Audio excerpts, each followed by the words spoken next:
রেলগাড়ির কামরায় হঠাৎ দেখা, ভাবিনি সম্ভব হবে কোনোদিন। আগে ওকে বারবার দেখেছি লাল রঙের শাড়িতে ডালিম ফুলের মতো রাঙা।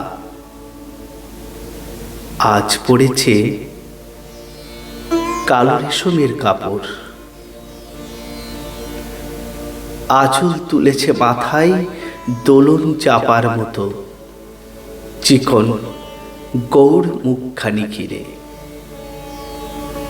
মনে হলো কালো রঙের একটা গভীর দূরত্ব ঘনিয়ে নিয়েছে নিজের চারিদিকে, যে দূরত্ব সর্ষে ক্ষেতের শেষ সীমানায় শালবনের নীলাঞ্জনে। থমকে গেল আমার সমস্ত মনটা। চেনা লোককে দেখলেন অচেনার গাম্ভীর্যে। হঠাৎ খবরের কাগজ ফেলে দিয়ে আমাকে করলে নমস্কার। সমাজবিধির পথ গেল খুলে, আলাপ করলেম শুরু। কেমন আছো, কেমন চলছে সংসার, ইত্যাদি। সে রইল জানালার বাইরের দিকে চেয়ে, যেন কাছের দিনের ছোঁয়াচ পার হওয়া চাহনিতে। দিলে অত্যন্ত ছোট দুটো একটা জবাব, কোনোটা বা দিলেই না।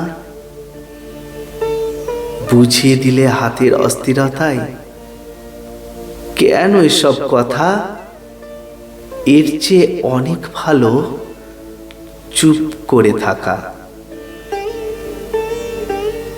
আমি ছিলাম অন্য বেঞ্চিতে ওর সাথীদের সঙ্গে। এক সময় আঙুল নেড়ে জানালে কাছে আসতে। মনে হলো কম সাহস নয়। বসলুম ওর এক বেঞ্চিতে, গাড়ির আওয়াজের আড়ালে বললে মৃদু স্বরে, কিছু মনে করো না, সময় কোথা সময় নষ্ট করবার।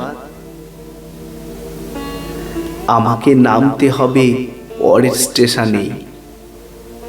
দূরে যাবে তুমি, দেখা হবে না আর কোনো দিনই।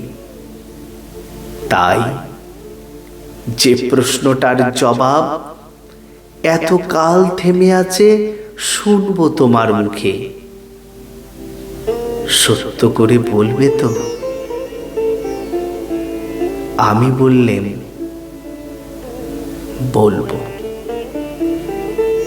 বাইরের আকাশের দিকে তাকিয়েই শুধালো, আমাদের গেছে যেদিন একেবারেই গেছে, কিছুই কি নেই বাকি? একটুকু রইলাম চুপ করে। তারপর বললেন, রাতের সব তারাই আছে দিনের আলোর গভীরে। খটকা লাগলো, কি জানি বানিয়ে বললেম নাকি। ও বললে, থাক, এখন যাও ওদিকে। সবাই নেমে গেল পরের স্টেশনে। আমি চললেম একা।